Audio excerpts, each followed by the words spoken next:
1999 онд хоёр залуу Half-Life модоос нэгэн буудлын тоглоом бүтээсэн дэлхийд даяар сая тоглогчдын нэгтгэсэн домог болж хөрсөн юм. Энэ бол Counter-Strike. 25 жилийн турш тоглогчдын зүрхэнд оршиж буй тоглоом. 1999 онд хоёр залуу Min Lee ба Jesse Cliff нар Half-Life тоглоом дээр туршилтаар Counter-Strike нэртэй мод хийж байсан. Valve үүнийг нь харж 2000 онд албан ёсоор худалдаж авсан. Тэд 200 хүн байсан ч дэлхийн хамгийн алдартай FPS тоглоомыг үүсгэж чадсан. Counter нь террорист болон контр-террорист гэсэн багийн системтэй анхных байв. Энгийн зорилго бөмбөг тавих дэслэх. Террорист бөмбөг давж контр-террорист суллана гэсэн зарчмаар эхэлсэн юм. Гэтэл үүнээс хойш 4 жилийн дараа 2003 онд бидний сайн мэдэх 1.6 Counter-Strike гарч ирсэн юм. Олон мянган хүн 1.6 дээр LAN тэмцээн зохион байгуулж олон улсын интернет кафед байршсан. Тэр тусмаа манай Монгол улсад 1.6-гийн үеийг бол Counter-Strike-ийн алтан үе гэж нэрлэдэг. Гэтэл тун удахгүй байж байтал 1 жилийн дараа 2004 онд Counter-Strike Source гэсэн шинэ вершн гарч ирв. 2004 онд гарсан Counter-Strike Source нь шинэ график, шинэ хөдөлгөөний системтэй болсон. Энэ нь Valve Source хөтөлбөр дээр гарсан анхны том туршилт юм. Гэтэл үүнээс 8 жилийн дараа 2012 онд бидний мэдэх CS:GO Counter-Strike Global Offensive нээлттэйсэн юм. Valve тоглоомыг байнга шинжилж скин системийг оруулсан том өөрчлөлт байсан. Operation Case Major тэмцээнүүдийг гаргаж ирсэн. 2022 онд CS:GO скин $1 тэрбум хүрсэн гэж тооцоолдог.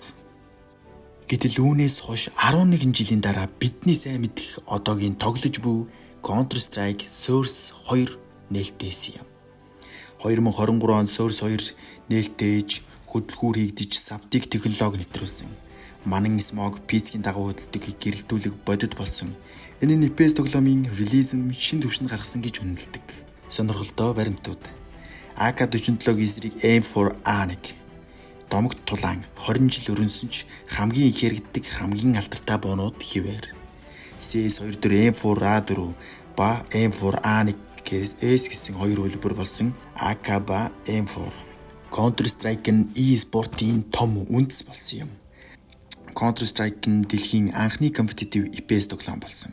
CPL, WCG, ESL, IEM зэрэг анхны мэргэжлийн тэмцээнүүдийг CS-ээр эхэлсэн юм. Одоо CS Major тэмцээний шагналын сан $2 сая болж өссөн. CS-ийн картуудын түүх, map, Dust 2 нь бүх FPS тоглоомын хамгийн анхны их тоглогддог газрын нэг. Энэхүү газрын их хөлбөрийг ердөө нэг хүн 4 өдөрт хийсэн байдаг.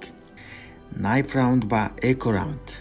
Бидний мэдэх Echo Round эдгээр стратеги нэр томьёо Counter-Strike тоглоомоос үүссэн. Одоо Valorant, Rainbow Six, Overwatch зэрэг тоглоомууд үүнээс санаа авсан. Rush B.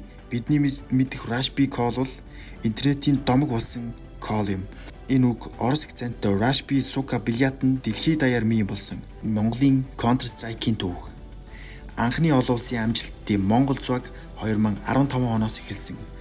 Тэд өнөө хүртэл 2025 он нийт 10 жилийн хугацаанд дэлхийн давцанд өрсөлдөж байна. 1999-ээс 2025 нэг жил тасралтгүй тоглогдож шинжлэгдсээр байгаа цорын ганц FPS тоглоом. Тоглогчдын насны дундч нэмэх 30. Гэхдээ шинэ жинзээ тоглогчд маш ихээр гарч иж байна. Counter-Strike-ийн хөгжил технологийн дэвшилттэй хамт алхасаар байна. Харин дараагийн шинжилэл юу байх вэ? Тоглоомын ертөнц үргэлж хөвсөж байдаг. Харин Counter-Strike хизээд бууны дуунаар эхэлдэг домог хിവэр. Чи ямар Counter-Strike-ийн хөлбөрт хамгийн их дуртай вэ? Сэтгэлдээ хуваалцаарай. Баярлалаа.